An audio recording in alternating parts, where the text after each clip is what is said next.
Selamat pagi dan salam sejahtera untuk kita semua. Renungan Harian GKI Rabu 10 November 2021 dari Injil Lukas pasal 4 ayat 16 hingga ayat yang ke-30. Mari kita berdoa sebelum kita mendengarkan firman Tuhan.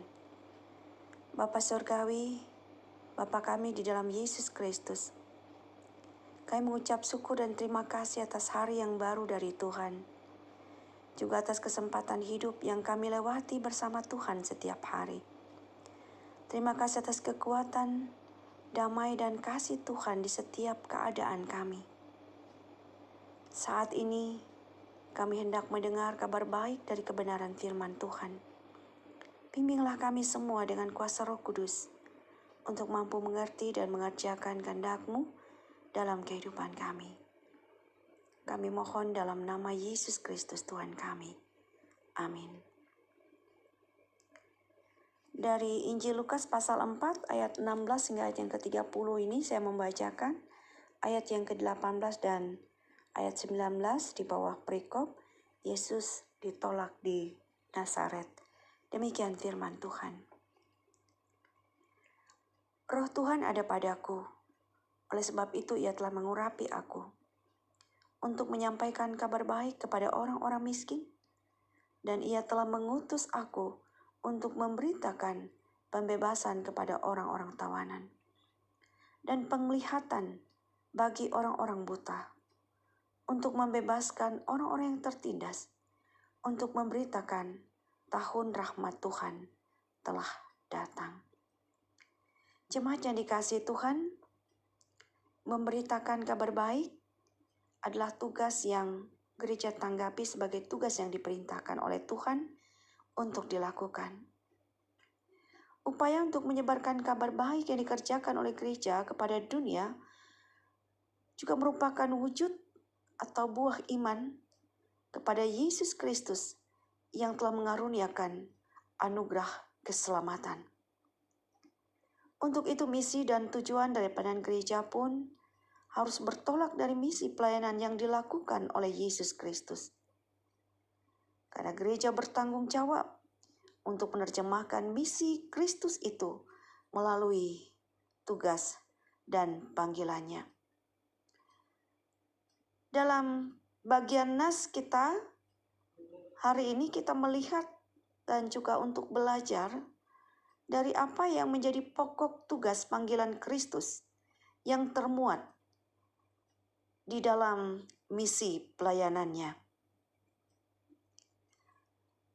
Di ayat 18 dan 19 seperti telah saya bacakan bagi kita tadi tertulis bahwa Roh Tuhan ada pada Yesus.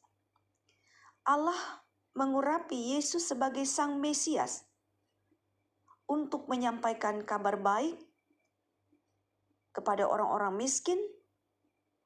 Yesus juga diutus untuk memberitakan pembebasan bagi orang yang tertawan, memberi penglihatan bagi orang yang buta, dan membebaskan orang-orang yang tertindas. Kemudian memberitakan bahwa tahun rahmat Tuhan telah datang. Dan di ayat 21 Yesus mengatakan pada hari ini, genaplah nas ini sewaktu kamu mendengarnya. Saudara, ini artinya bahwa berita itu telah digenapi di dalam kehadiran Yesus ke dunia. Dari semua yang telah kita dengar tadi jelas bahwa semuanya itu berisi berita pembebasan yang dilakukan oleh Yesus, yang dikerjakan oleh Yesus. Pertama, agar orang-orang miskin dapat dibebaskan dari kemiskinannya, baik miskin spiritual maupun miskin sosialnya. Yang kedua, agar orang-orang yang tertawan, dibelenggu, dipenjara, tertawan oleh perbudakan dosa, semua dilepaskan dan dibebaskan oleh belas kasih Tuhan. Kemudian orang-orang yang buta terbuka mata hati dan imannya untuk melihat kemuliaan, keagungan kasih dan kuasa Kristus yang mencelikkan menyembuhkan, memulihkan, dan menyelamatkan hidup manusia. Oleh kuasa kasih Kristus, orang-orang yang tertindas pun mengalami pembebasan. Tahun rahmat Tuhan adalah tahun pembebasan, adalah tahun kelepasan, dan juga adalah masa lawatan Tuhan yang datang di tengah-tengah kehidupan manusia, yaitu Yesus Kristus sendiri. Saudara, di dalam nas kita diceritakan bahwa Yesus telah mengalami penolakan di Nazaret karena berbagai alasan dan argumen yang membenarkan ketidakpercayaan mereka. Namun sebelumnya, mereka semua juga telah membenarkan dia dan heran dengan ucapan yang penuh kuasa itu. Maka kita akan melihat bagaimana Yesus mengingatkan mereka dan juga mengingatkan setiap orang bahwa ia harus belajar kepada iman seorang janda di Sarfat yang percaya kepada firman Tuhan yang disampaikan Nabi Elia, sehingga persediaan makanannya tidak pernah habis. Dan juga harus belajar kepada iman Naaman, seorang panglima Raja Aram yang menuruti perintah Nabi Elisa untuk mandi 7 kali di sungai Yordan, sehingga ia disembuhkan dari penyakit kustanya. Janda di Sarfat dan juga Naaman adalah contoh dari orang-orang yang mengalami pembebasan dari keadaan-keadaan mereka yang kurang baik. Karena mereka mau menerima dan percaya kabar baik dari Tuhan.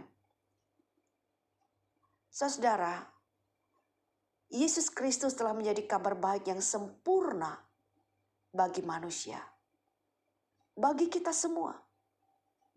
Yesus Kristus adalah kabar baik yang mendatangkan pembebasan dari berbagai persoalan manusia, seperti kemiskinan, kesengsaraan, penindasan, penderitaan, krisis, konflik, bencana, dan terlebih kuasa dosa yang menekan kehidupan manusia.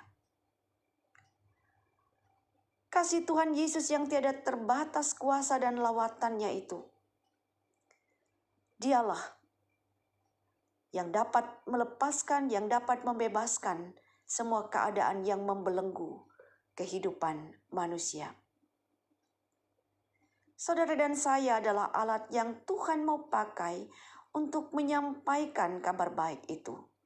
Memberitakan masa lawatan Tuhan telah datang di dalam Yesus Kristus. Peran-peran nyata sebagai wujud lawatan Tuhan dapat kita lakukan.